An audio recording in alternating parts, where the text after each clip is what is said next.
कौन कहिए ये कामाख्या अंतिम महोत्सव। मुझे ओडिया तो नहीं आता बट मुझे समझ में आया आपने क्या बोला।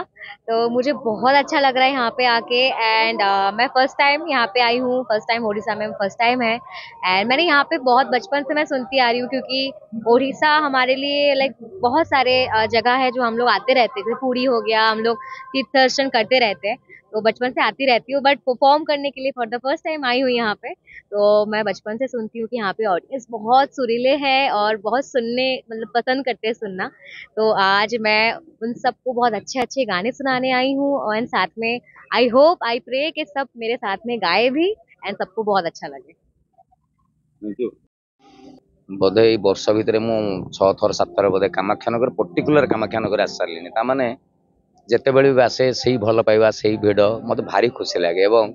मुझे जगह को आसिले नुआ नुआ कथा कहवा लगी चेष्टा करे। बहुत जगह वीडियो वीडियो हुए बोली मु रिपीटेड कही दिए जानिक से सब वीडियो शूट कर तेणु जानिक मुझे रिपीट रिपीट कहे। कि यही जगह को आसला बेलू निजक मत संकोच लगे जे गोटे वर्ष में 6 थर आसिले नुआ कथा न कहले से कथा सेम ऑडियंस थे। तो यही जगह आसिले मोर नुआ नुआ जोक्स कहवा अभ्यास भी हुए।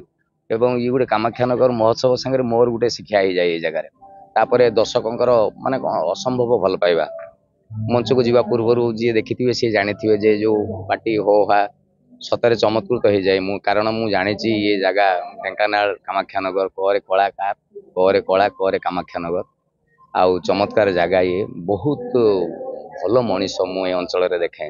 मु आईआईसी संगे कथा आज सी मत कहले आगुरी थे आसती आज तो नुह आग थर आसती से कहले झमेला झेटी कम जहाँ भी हो सबूर कारण थाए अकारण झमेला हवा एरिया ये जगह नुहे मत भारी खुशी लगे।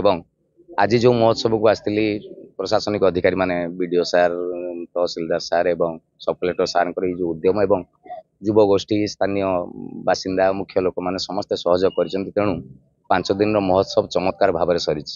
आज शेष संध्या थिला शेष संध्यार अतिथि थी मु भारी सौभाग्य मोर मु थरे नुहे आहरी 1000 थर कामाख्यानगर को आस। जय जगन्नाथ। आज महोत्सव कौन कहिए किबदी लागु किमि को देखो कामाख्यानगर महोत्सव द्वितीय संस्करण अंतिम दिन में मुझे आसी निज अंचल कार्यक्रम निश्चिंत भाव भल लगुचे। ये आमर माननीय मंत्री प्रचेषा ए वर्ष मु भुवन महोत्सव आसती माननीय मंत्री प्रचेषा नहीं करुँच बहुत भल कथा। यही उत्सव गुड़िक आमर आगामी पीढ़ी को प्रेरणा जो से आमर इच्छा अंचल विकास पे अनेक किसी अंचल को लेकिन गर्व करवा शिखा पड़ो और सेटा हूँ आगामी पीढ़ी पाखे से आशा। ये अंचल विकास पाई अनेक चेष्टा चली आशा करुचु ये अंचल निश्चिंत भाव ओडिशार गोटे अग्रणी अंचल हो।